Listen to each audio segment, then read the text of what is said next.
Traveling seems to be a part of my life.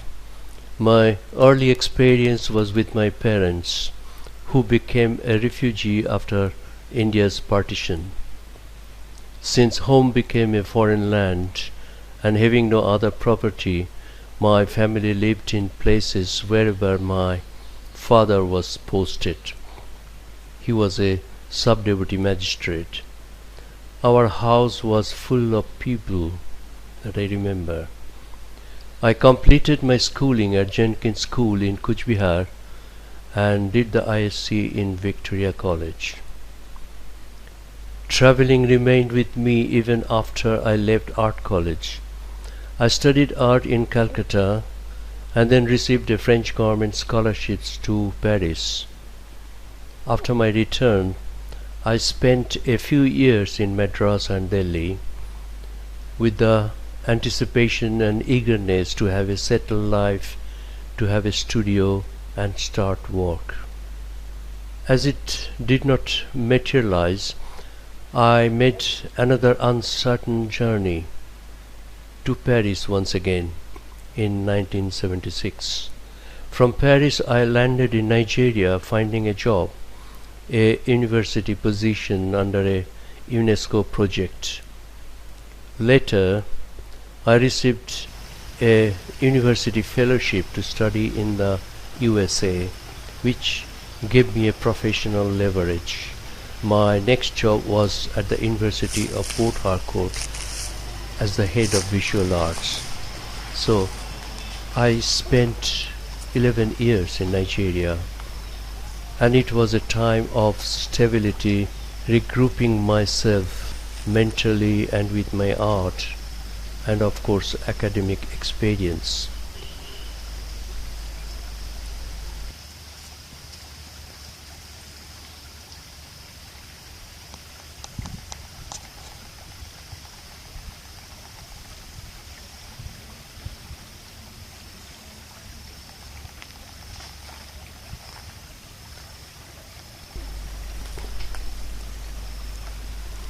My works are connected to the experiential environment, my shifts in places and in cultures.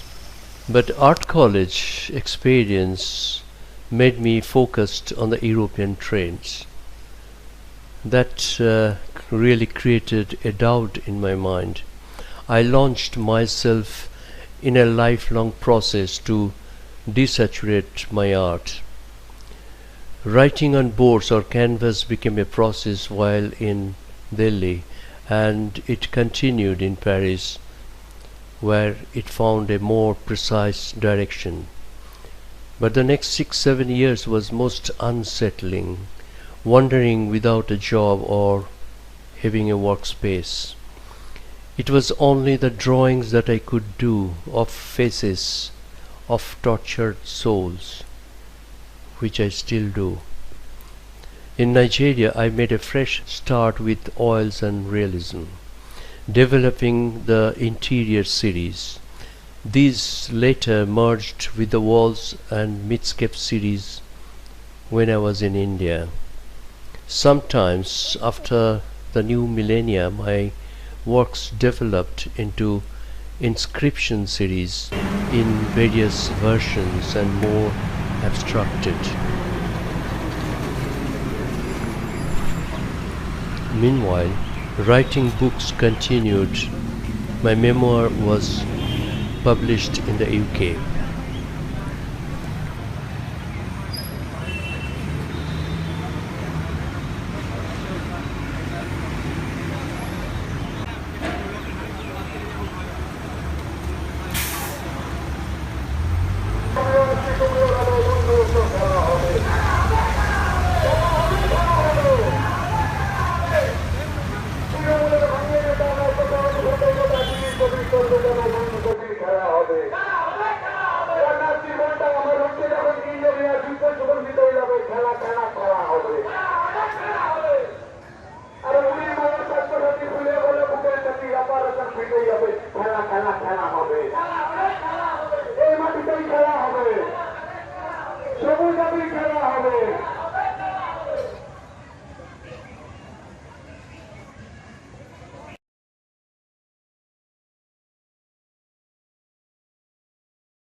My interest in folk arts grew in Nigeria, observing the amazing African forms, and in museums in Europe and the USA. It also drew me to look back to Indian vernacular traditions. Sooner, after my return to Calcutta in 1989, I became merged with the Potua groups, visiting, documenting, and of course collecting their works. Eventually, I published a book on the folk art of Bengal from the UK. While working, I became conscious about a correlation in the village. The creative form is not an isolated object to be kept on the wall, to be appreciated, but part of daily use. The village community supports art as they live with it, and art dies when life changes. The village is indeed changing.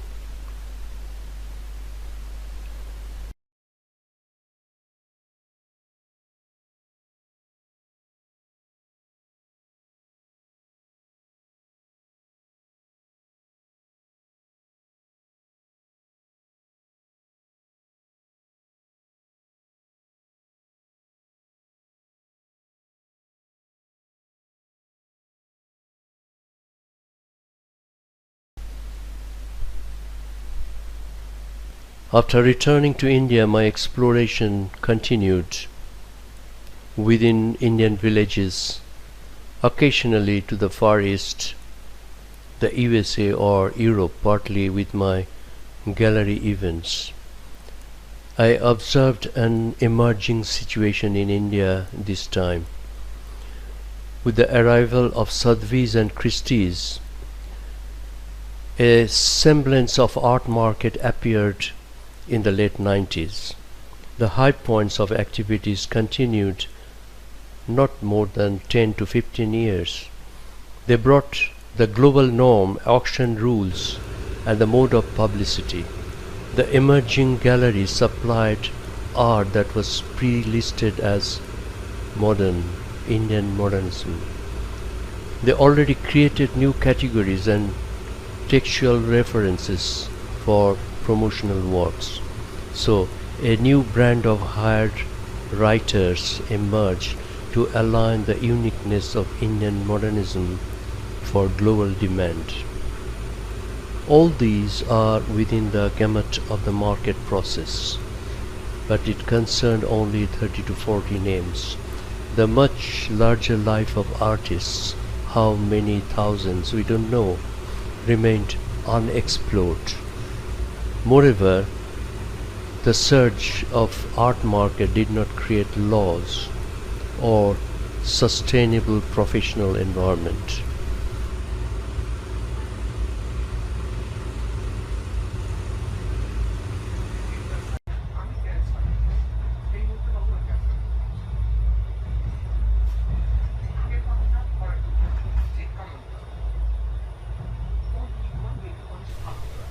Sotheby's Christie's are gone or shifted to other profits, but they left a vacuum in the art market, diluting the synergy of many talented artists.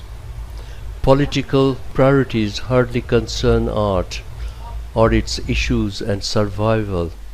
They didn't see the situation or made a policy analysis.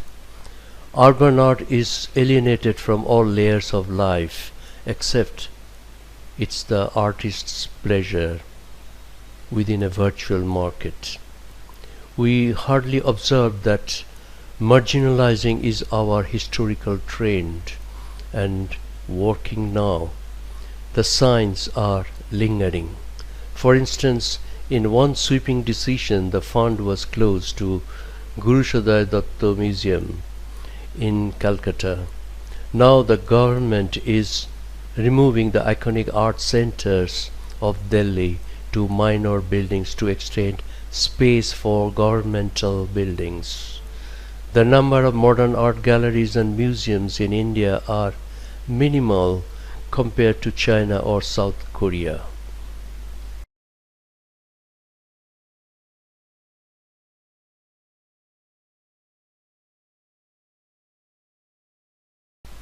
Alienation works at various levels, but a large number of social groups may suddenly become non-existent. For instance, it took few hours to decide on total lockdown during the early stage of the corona pandemic. The administration did not think about how the millions of migrant workers would return home. Many had to walk 1,000 kilometers. Reached or not, migrants have no voice.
Traveling is like opening an album, pages open to real life, the texture of forest, the sound of flowing water, and the thoughts so persistent.